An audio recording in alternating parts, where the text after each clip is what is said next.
Сәлем, бүгін сіздерге ерекше әрі қызықты ойындардың 3 түрін ұсынамын.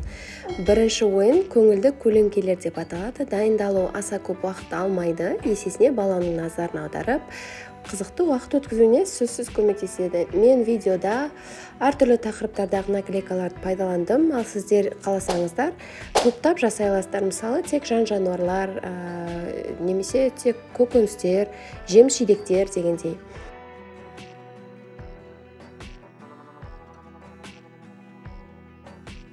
Ойындар қызықты әрі пайдалы болсын десеңіздер, баламен үнемі диалог құрып, қызықты сұрақтар қойыңыздар. Солай сөздік қорын арттырып, анық сөйлеуіне көмектесе аласыздар.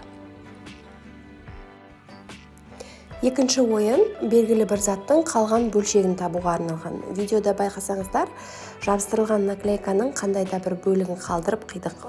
Мысалы, сиырдың құлағы, жылқының құйрығы дегендей. Баланың міндеті картонда подсказка ретінде қалған қандай да бір дүниенің бөлшегін өз орнына қою. Бұл ойын арқылы баланың тапқырлығын, жылдам ойлау қабілетін және де сөздік қорын арттыруға болады. Үшінші ойынды жасау үшін мен мынадай өзімде дайын қиылған картон бар екен. Сіздер өздеріңізге агуша қақпақтарының размерін өлшеп, кружоктар қиып алып жасауыңызға болады.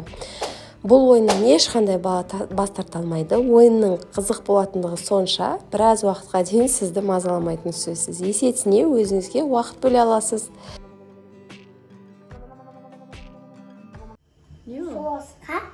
Шошқа. Сиыр не береді? Сүт береді. Сүт береді, дұрыс айтасың. Қояқтан сүт. Жоқ. Мысық. Мысықтың дауысы қандай? Мяу. Мяу.